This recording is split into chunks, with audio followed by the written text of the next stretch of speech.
On vous souhaite la bienvenue à ericlatour.com. Dans quelques instants, on vous parle de ces mesures proposées pour atténuer les inondations dans la rivière Richelieu. Mais d'abord, la zone You est à la recherche de 60 animateurs pour des camps de jour cet été.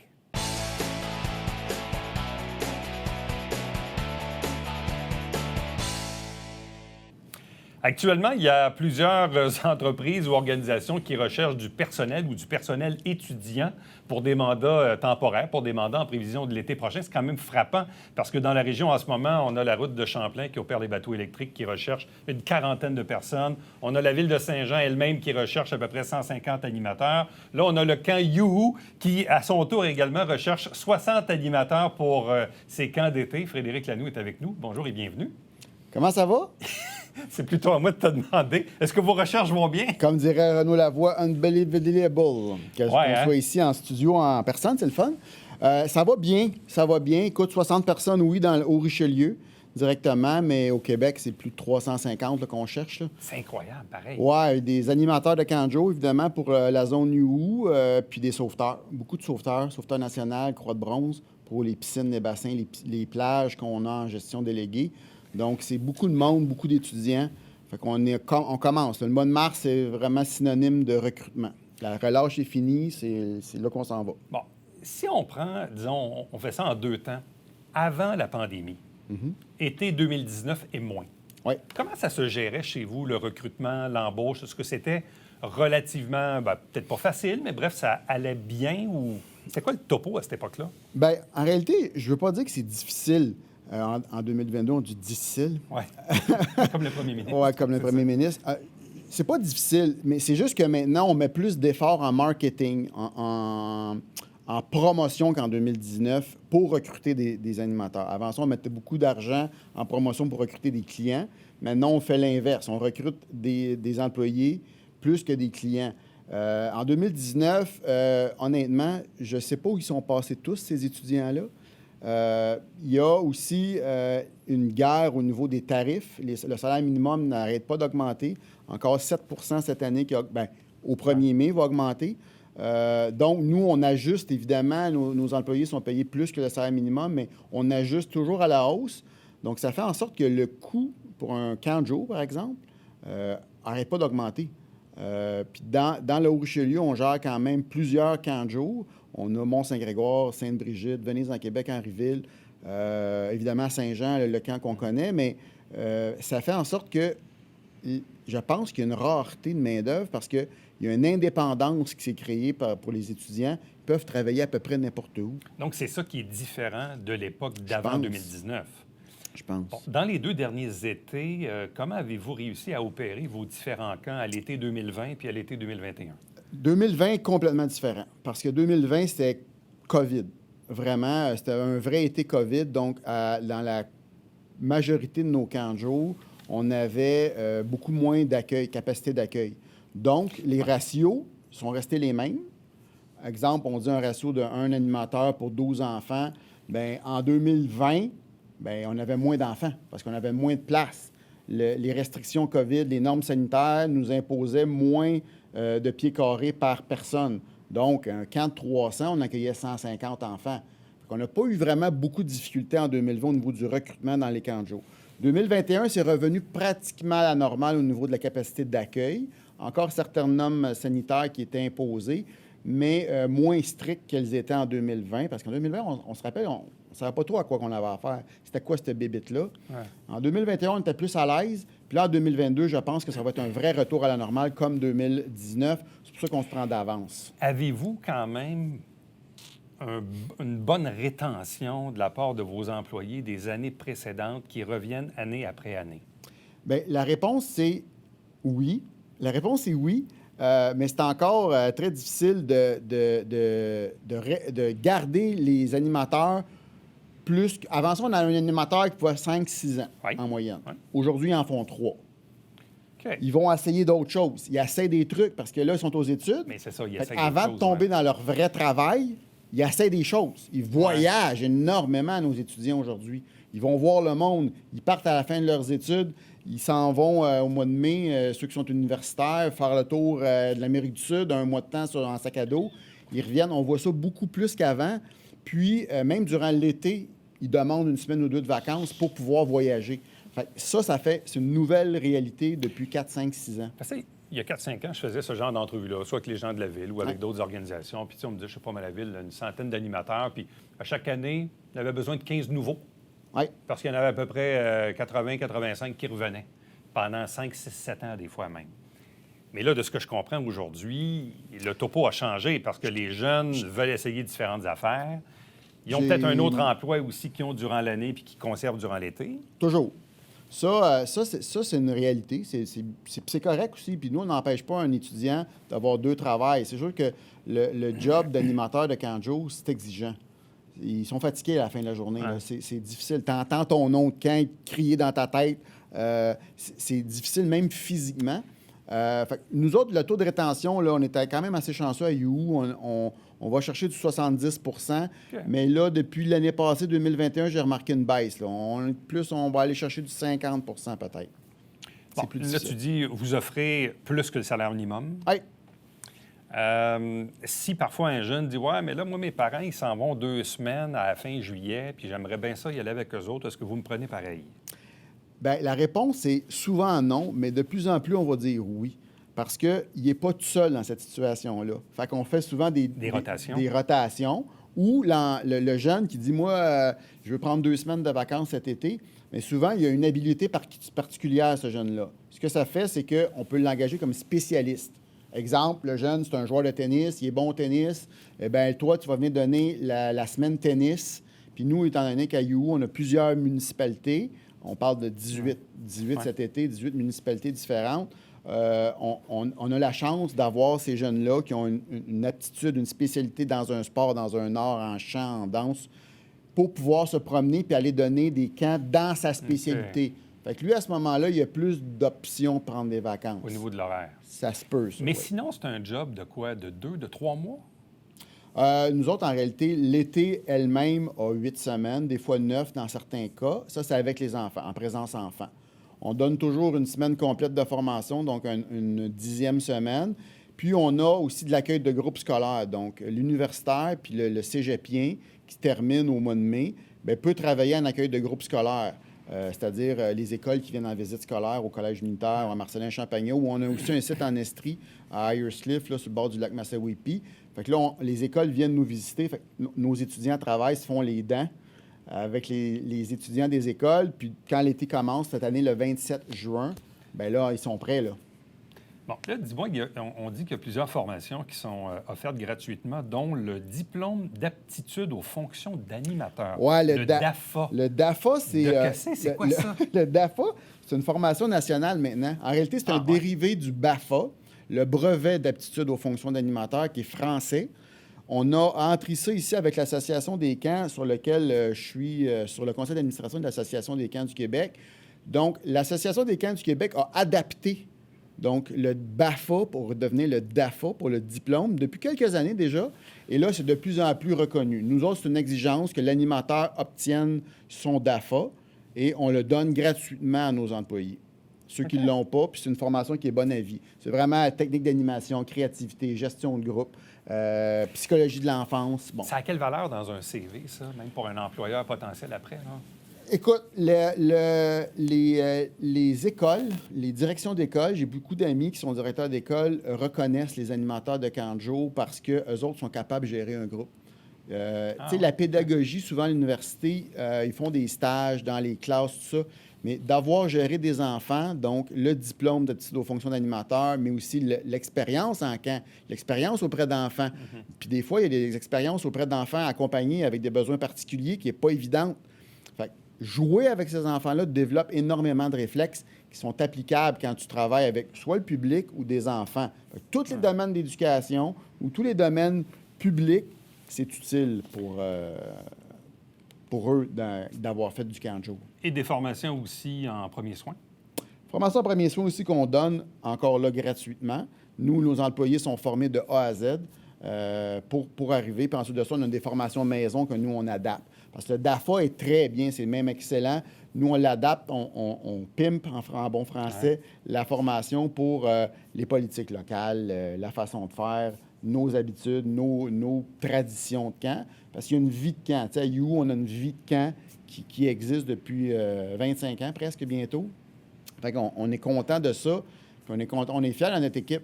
Puis aujourd'hui, tu sais, on a un temple de la renommée à You qui est le fun. Ben oui, on retire des chandails à tous les années. Cette année, on va retirer 3 chandails. Comme les Canadiens de Montréal, le numéro 10 de Guy Lafleur au plafond, nous autres, on ne retire pas les numéros, on retire les noms de camp.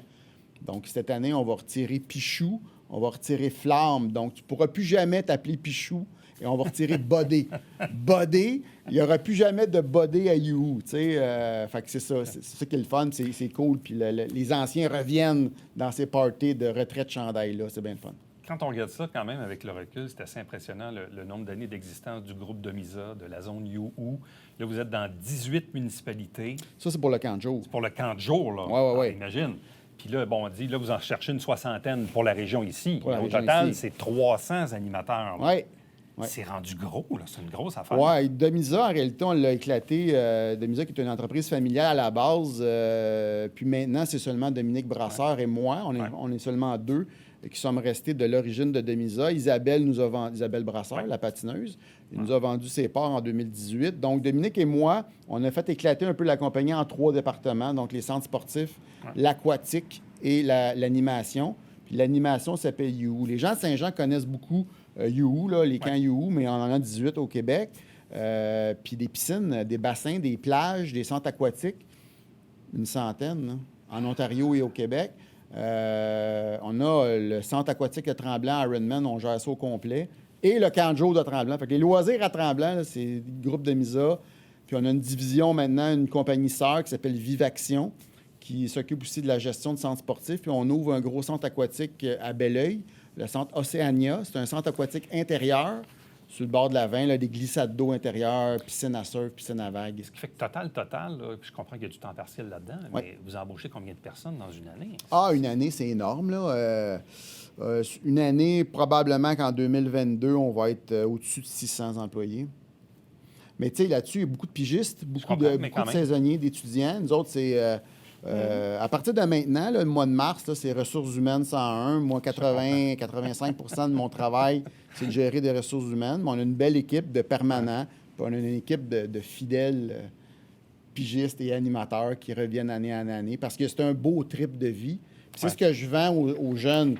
Vivez-le pendant que c'est le temps.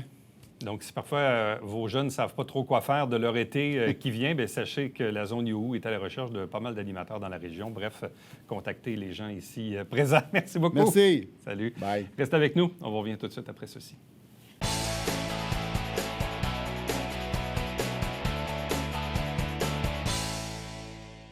Salut, ici Alexandre Baudouin. Et François Trépanier. François, cette semaine à Sport Express, on drift, mon ami. Le roi du drift de Saint-Paul-l'Île-aux-Noix, recrue de l'année sur le plus grand circuit aux États-Unis, Tommy Lemaire est avec nous. Pas juste le roi, la recrue de l'année. Ah oui. Manquez pas ça.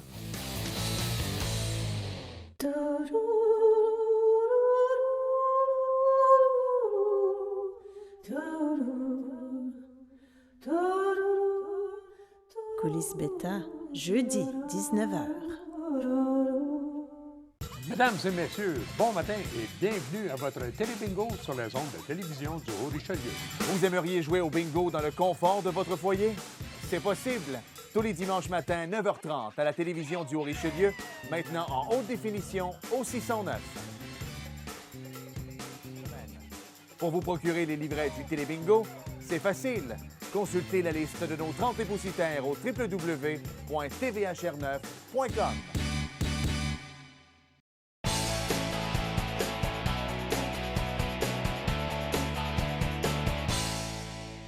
Revenons sur la une du Canada français de la semaine dernière où on revenait sur des actions potentielles qu'on pourrait poser pour éviter de revoir des inondations un peu comme celles qu'on a eues en 2011. On parle d'investissements potentiellement de 21 millions de dollars, de 3 actions qui pourraient à tout le moins aider, peut-être pas à 100 % évidemment, mais où on aurait, disons, moins de résidences qui potentiellement seraient inondées. Bref, moi, je voulais savoir ce que le Covabar en pensait. On rejoint à cet effet Sylvain Lapointe. Bonjour et bienvenue. Bonjour, M. Latour. Juste question pédagogique pour expliquer aux gens, qu'est-ce que c'est le Covabar? Bien, le Covabar, eh bien, on est le comité de gestion du bassin versant de la rivière Richelieu. Alors donc, on est mandaté par le ministère de l'Environnement du Québec, justement, pour mettre en place ce qu'on appelle le PDE, qui est le plan directeur de l'eau. Alors, on touche à toutes les dimensions de la gestion de l'eau, que ce soit l'eau potable, l'eau usée, les eaux souterraines, les eaux surface. Alors, c'est ce qui fait qu'on a été très impliqué dans le dossier, justement, là, des inondations depuis 2011, aussi dans le suivi et des travaux du groupe de travail là, sur le groupe d'études sur les inondations. Bon, d'ailleurs, ce fameux groupe auquel vous faites référence, donc évidemment, suite aux inondations de 2011, dans les années qui ont suivi, il y a eu la mise sur pied de ce groupe d'études internationales du lac Champlain et de la rivière Richelieu. Ce groupe vient de présenter ses recommandations. Vous, est-ce que vous êtes en lien ou non avec ce groupe-là? Ben oui, on est en lien avec le groupe puisqu'on assumait une partie du secrétariat. On avait une ressource qui était employée par le CMI pour faire le suivi des rencontres. Alors, c'est ce qui fait que sans être intimement dans les décisions, on était quand même à même de suivre les travaux du groupe d'études. Bon, et que pensez-vous des actions qui sont proposées? Puis là, je vais les nommer, puis on pourrait les expliquer davantage. Bon, on dit que dans les actions qu'on pourrait mettre en place pour atténuer les inondations, il y aurait la création d'un réservoir submergé, la déviation de l'eau dans le canal de Chambly et l'enlèvement sélectif de matériaux dans le haut fond de la rivière Richelieu. Bon, allons-y. Tout d'abord, on parle de réservoir submergé. Qu'est-ce qu'on en sait de cette solution-là en question? De ce que j'ai pu comprendre, c'est que quand même, on a plusieurs hauts fonds dans la rivière Richelieu parce que, comme vous savez, du lac Champlain jusqu'à Sorel, la rivière Richelieu n'a pas une très grande pente. Alors, c'est ce qui fait que ça permettrait de créer comme une forme de réservoir interne, si on peut dire. Donc, on pourrait accumuler un petit peu plus d'eau avant qu'elle ne s'écoule d'une certaine façon en aval de la rivière. Et moi, je pense que les solutions qui sont proposées sont quand même intéressantes dans le sens où elles ont quand même un moindre impact sur la nature, sur la biodiversité de la rivière, dans le sens qu'on ne va pas nécessairement toucher au milieu humide en dehors de la rivière. Les bandes riveraines ne sont pas non plus mises à mal, si on peut dire, par ces travaux-là.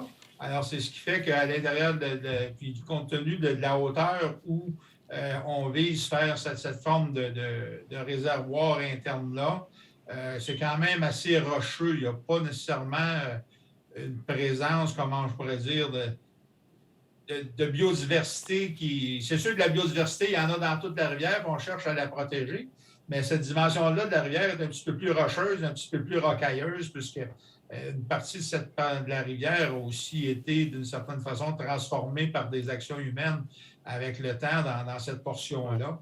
Alors, je pense que ça aurait quand même un moindre impact. Donc. Est-ce que ça voudrait dire effectuer des travaux de dragage importants dans le lit de la rivière?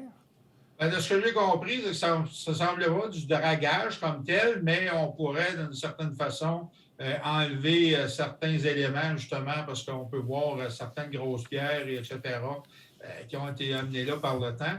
Et ce réservoir-là, tant qu'à moi, prendrait toute son essence et sa dimension utile par le réversoir qui serait fait pour éventuellement envoyer une partie de cette eau-là vers le canal de Chambly, là, qui est dans une des propositions également là, du groupe d'études.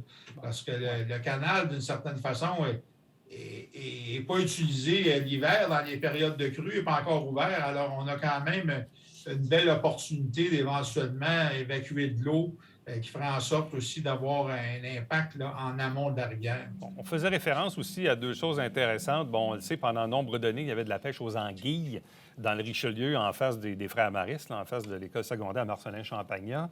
Est-ce que ça, bon, ça a été une activité humaine, donc qui a été opérée là, dans une zone de la rivière qui n'est pas très profonde? Est-ce qu'il y a moyen, disons, de nettoyer cet environnement-là dans lequel on a eu de la pêche aux anguilles? Outre je pense que le groupe fait la recommandation de ne pas nécessairement enlever des pièges anguilles, parce que ça reste quand même, comment je pourrais dire, une partie du patrimoine. Mais quand on regarde du haut des airs, cette portion-là, on voit qu'il y a beaucoup d'éléments, soit des morceaux de ciment ou des choses qui ont été rapportées dans ce coin-là. Alors, je pense que c'est à ça que faisait référence le groupe d'études, des éléments justement des dimensions humaines, qu'on pourrait dire, qui ont été apportées là, qui pourraient être enlevées et redonner un espace de mouvement à l'eau. Bon, qu'en est-il du barrage Fryer, qui est comme à l'extrémité nord-est de l'île Sainte-Thérèse et qui va jusqu'au chemin des Patriotes sur le côté de Saint-Athanas? Donc, en quoi ce barrage-là, qui était fait un peu après la Seconde Guerre mondiale, en quoi ça a des impacts sur l'écoulement de la rivière? Ben, c'est que ça me force, de ce que j'ai compris, c'est que ça crée une forme de blocage de la rivière. Si l'espace est sur, juste donner un exemple, sur 100 pieds de large, et que sur ce 100 pieds de large, on remet d'une certaine façon un élément pour empêcher l'eau de passer à tous les 2 pieds, qui a 3 pieds de large, bien, on vient de limiter l'espace de circulation de l'eau. Alors, je pense que c'est dans ce sens-là qu'il faisait référence. À savoir, je ne penserais pas qu'il y ait de volonté d'enlever le barrage comme tel. Il y a quand même des gens qui ont des projets pour une piste cyclable, etc., dans ce coin-là, tant qu'à avoir l'infrastructure. Et il reste que l'enlever, est-ce que ça aurait réellement un impact réel? Moi, je pense que de donner un espace de liberté à l'eau en aval, c'est-à-dire en amont de la rivière, aurait plus d'impact que d'éventuellement enlever ce barrage-là. Bon. Il y a une autre mesure, moi, qui m'a un peu surprise parce que, évidemment, les inondations, c'est pas nouveau. Je comprends que celle de 2011 était exceptionnelle, là, mais quand on regarde sur les 30 dernières années, dans les années même où je suivais ça activement, dans mon jeune temps à la radio, souvent, il y a des gens qui nous disaient, bien, pourquoi ils ne rouvrent pas le canal? Ça nous aiderait à évacuer l'eau. Et ce qu'on nous disait à l'époque, c'était, ça serait infime comme résultat. Bref, que ça ne donnerait pas grand-chose. Or, le groupe revient encore une fois avec cette proposition-là de se servir du canal pour écouler l'eau.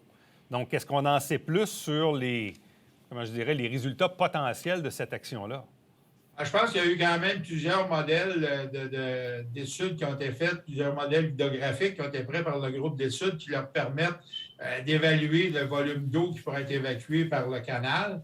Et dans la recommandation aussi, on y va avec un accès modéré à l'eau sur le canal, parce que c'est bien évident qu'ouvrir les valves à plein et amener un certain volume d'eau dans le canal, probablement que la structure du canal, à court terme, moyen terme, ne pourrait pas le supporter. D'ailleurs, on dit qu'il faudrait qu'il y ait des travaux majeurs de fait au canal si on ouvrait le canal à pleine capacité. Alors, c'est ce qui fait que la solution qui est préconisée est une solution plus modérée qui ferait en sorte qu'il y aurait des travaux de moindre envergure qui seraient nécessaires sur le canal. Et le canal, dans le fond, de ce qui a été fait par les modèles hydrographiques, je pense, si le groupe d'études s'est permis de faire cette recommandation-là, c'est parce que leur étude démontre que le canal peut absorber un certain volume d'eau. Oui. En même temps, en quoi parce que là, on parle beaucoup de nous ici, dans la portion québécoise, évidemment, de la rivière Richelieu, mais qu'en est-il des Américains, du lac Champlain? Est-ce que la gestion qui est faite de ce côté-là aussi a des impacts sur nos inondations potentielles? Bien, la gestion qui est faite là, le lac est quand même tout grand ouvert. Là. Il y a bien des mythes et des légendes sur des barrages là, qui sont sur le lac, alors que ces barrages-là n'existaient pas. Il y a certains petits ouvrages, effectivement, peut-être sur des cours d'eau tributaires du lac. Mais dans le fond, les 2011 a été quand même très exceptionnel en matière de volume d'eau. Mais dans le contexte aujourd'hui des changements climatiques, je crois que les gouvernements, de façon responsable, devront voir comment, donc, parce qu'on peut le faire avec des modèles de calcul hydrographique aujourd'hui, puis faire des projections. Alors, il reste à voir quel sera, dans le fond, le rapport bénéfice-risque d'une certaine façon, parce que à chaque fois qu'il y a une inondation, outre les coûts économiques, bien, il y a aussi des coûts sociaux, il y a des impacts sociaux sur la santé des gens, etc. Et ce n'est pas nécessairement toujours considéré dans les calculs liés aux inondations. Alors, je pense que c'est en ce sens-là qu'il faut que les éventuelles décisions qui seront prises par les gouvernements, tant canadiens qu'américains et québécois aussi, et municipaux, parce que dans le contexte aussi, je pense qu'il faut que les municipalités, éventuellement, se responsabilisent par rapport au développement qui est fait en berge et le long des cours d'eau. À une époque, on était peut-être un petit peu moins sensibilisés à cette dimension-là, mais quand on regarde les coûts aujourd'hui, et puis, comme on dit, les gens d'Inter, à un moment donné, sont bien prêts à aider, mais il y a une limite à la facture aussi, parce qu'à chaque fois, ces coûts-là sont quand même absorbé par l'ensemble là, des Québécois. Alors, je pense qu'il faut qu'il y ait une responsabilisation qui se fasse à tous les paliers de gouvernement par rapport, dans le fond, à notre lien avec les bandes riveraines, notre lien avec les cours d'eau et les risques d'inondation. Parce que et le tout groupe, ça, comme je le disais, dans un contexte de changement climatique. Parce que le groupe dit, si on utilise la référence de 2011, qui est exceptionnelle, si on applique les 3 mesures dont on parle, on pourrait peut-être éviter qu'il y ait environ 600 résidences d'impactées par des inondations qui correspondent à peu près, disons, à 15 parce que des inondations, il y en a toujours eu, il y en aura toujours.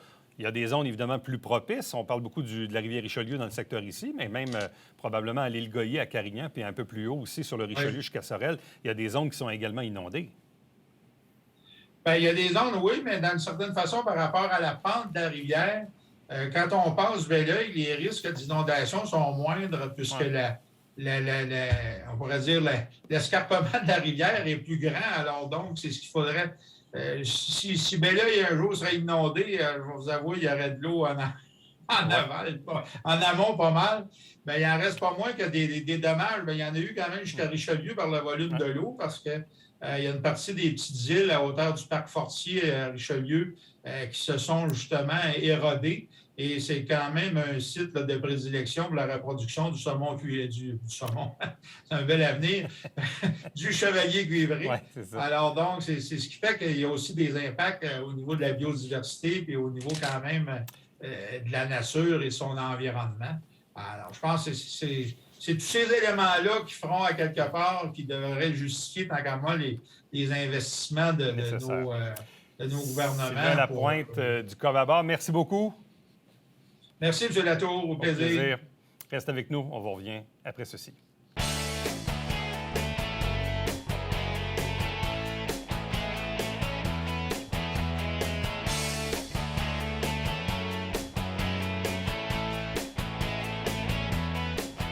La Ville de Saint-Jean-sur-Richelieu est toujours à la recherche de 150 animateurs, animatrices, accompagnateurs, accompagnatrices pour les camps de jour de la Ville de Saint-Jean, donc les camps de jour municipaux cet été. C'est un emploi, évidemment, pour les jeunes, environ 16 ans et plus. Si vous avez de l'intérêt, rendez-vous directement sur le site Internet de la Ville de Saint-Jean-sur-Richelieu. À demain. Bye-bye.